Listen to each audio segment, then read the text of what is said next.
আজ আমি আপনাদের সাথে একটা খুব সুন্দর মুচমুচে স্ন্যাক্স রেসিপি শেয়ার করেছি।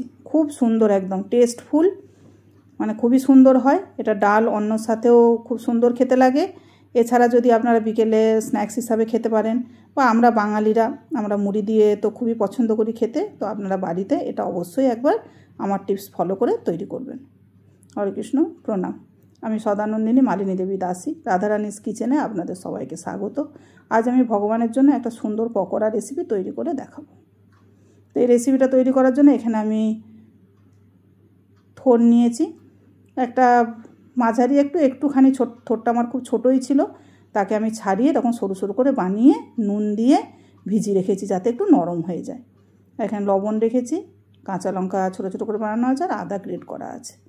আর এখানে চালের গুঁড়ো রেখেছি, বেসন, হলুদ, পোস্ত, গোটা পোস্ত, এখানে গোটা জিরে, যেরকম লাগবে প্রয়োজন মতো আমি সেরকম এগুলোকে নেব। তো এবার এই যে থোড়টা আমি যে ভিজে রেখেছিলাম লবণ দিয়ে, থোড়টার মধ্যে যে জলটা আছে ওই জলটাকে আমি বের করে দেবো। জলটা বের করে দিলেই তবে এই পকোড়াটা খুব সুন্দর হবে। এই যে দেখুন, এইভাবে আস্তে আস্তে করে চটকে নেবো, একদম শুকনো করে দেবো না জলটা বের করে, কিন্তু যতটা সম্ভব এইভাবে টিপে টিপে আমি জলটা বের করে রেডি করে নেবো। দেখছেন কত জল রয়েছে। তো আস্তে আস্তে আমি এইভাবে চটকে জলটাকে পুরো বের করে নেব।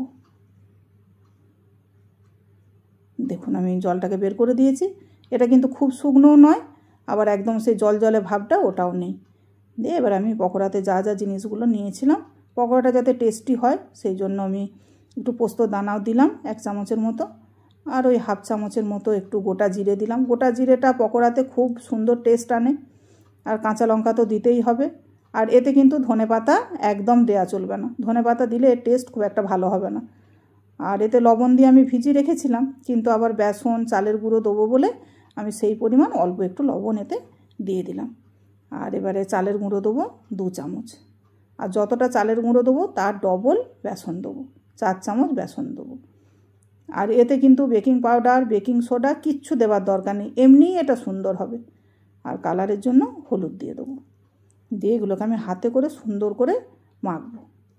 তবে এটাকে মাখার জন্য প্রথমেই জল দেওয়ার দরকার নেই, পাতলা হয়ে যাবে। থোড়ের মধ্যে একটা জল আছে, এই জলটার দিয়ে মাখার চেষ্টা করতে হবে, যদি লাগে তখন শেষের দিকে একটু অল্প করে দিতে হবে। দেখুন এটা আমি মেখেছি, চটকে চটকে এরকম নরম হয়েছে, কিন্তু আমাকে আরেকটু জল দিতে হবে, কেননা বেসনটাকে আমাকে একটু ভালো করে ফেটাতে হবে। ফেটানোর জন্য আমাকে একটু জল দিতেই হবে, এরকম যেন সুন্দর হাতটা স্মুথলি ঘোরে সেই মতো আমি একটু জল দেবো।